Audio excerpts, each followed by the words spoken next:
time for a very special Thursday show. Someone's listening to me. Now I know how a radio feels. Hollywood stars like Olivia Wilde, Natalie Portman, Ellen DeGeneres, and wife Portia de Rossi have all sworn off animal products in favor of a vegan diet. Let's start off first with the proteins. What are some of the ways that vegans replace protein from meat? There are ways of getting protein in a vegan diet. And there's nothing worse than a vegan turning up at a barbecue. You know, when you go, here, there's burgers, sausages. Oh, I'm a vegan. I'm a yo-yo dieter. Yo, hot dog man. Yo, peanuts. Why aren't you laughing? Don't you know what yo means? Hi, everybody, and welcome to NSS. This is the Reynolds Report. Prince died one day before meeting with a California doctor who specializes in addiction, according to a new report from the Minneapolis Star-Tribune. The Purple Rain singer was allegedly suffering from an addiction to painkillers and had his representatives reach out to Dr. Howard Kornfeld, a national authority on opiate addiction treatment, because Prince was, quote, dealing with a grave medical emergency, unquote. That from William Mozzie, an attorney working with the Kornfeld family. But Dr. Kornfeld couldn't clear his schedule, so he sent his son Andrew Kornfeld in his place. Andrew works with his father at Recovery Without Walls in Mill Valley, California. Andrew was supposed to discuss how the confidential treatment plan would work, but when he arrived at Paisley Park, the legendary singer couldn't be found. It turns out Andrew would be one of 3 people who, after a brief search, found Prince's body. In fact, he was the one who immediately called 911. The trailer for the new Ghostbusters has racked up more than 600,000 thumbs down votes on YouTube. This is not only more than any other dislikes for trailers, it means the 2.5-minute ad for the movie earns a place on YouTube's list of the 100 least liked videos. Ouch.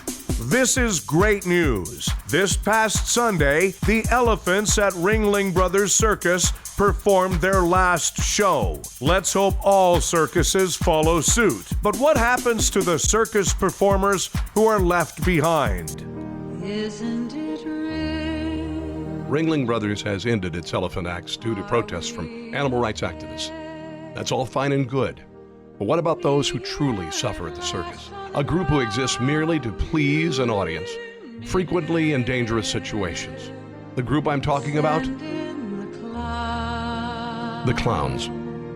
Clowns are frequently kept in cramped spaces, as many as 20 of them in a single car. They endure the abuse of having their noses honked at random. Sometimes a bucket of confetti thrown at them actually contains water.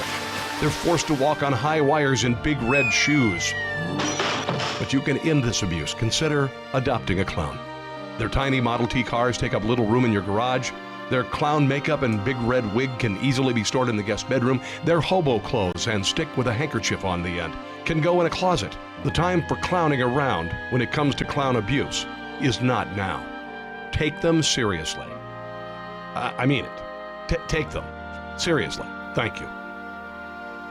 Today is Cinco de Mayo, or as Donald Trump calls it, Thursday. Ted Cruz has dropped out of the presidential race. Cruz will now go back to only creeping out people in the Senate. President Obama's approval rating is over 50% for the first time since 2012. Probably because we see who else is out there and think, maybe he's not so bad after all.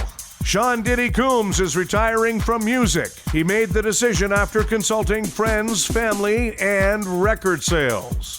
In soccer news, Leicester City FC has clinched England's Premier League title. American sports fans, do you know what this means? No, seriously, I'm asking. Does anybody know what this means? Boston Red Sox Pablo Sandoval showed up for spring training 40 pounds overweight, got in fights with the press and fans, injured his shoulder, and is now out for the season while earning $17 million. ISIS could not have inflicted more damage to a baseball team. A new social study finds that people with the largest number of close friends have the greatest degree of pain tolerance. Makes sense? You need a high degree of pain tolerance to sit through all those photos of their kids. A Virginia woman accused of shoplifting says the staff of Home Depot used excessive force against her. In fact, bystanders estimate that Home Depot security guards fired off at least 50 rounds from their semi-automatic nail guns. Time for Nobody Gives a F***. The Revolution has revealed that they will reunite in the wake of Prince's death. Other than the fact that the only member you want to see is dead, you don't want to miss this one. You know, this stinks like a money grab to me. Hey, Revolution, nobody gives a fuck. McDonald's is testing garlic fries, man boobs, and bad breath. Try resisting me now, ladies. Hey, McDonald's, you crazy diabetes maker, you. Nobody gives a fuck. And the U.S. Supreme Court says that it will decide whether cheerleader uniforms can be copyrighted. Because, you know, why else did our grandparents fight Hitler and Mussolini? Hey, cheerleaders, nobody gives a fuck. Thanks, everybody. We have a new episode of the Reynolds Report for you every weekday. Be sure to check out the Being Frank Show live Tuesdays and Thursdays right here on NSS.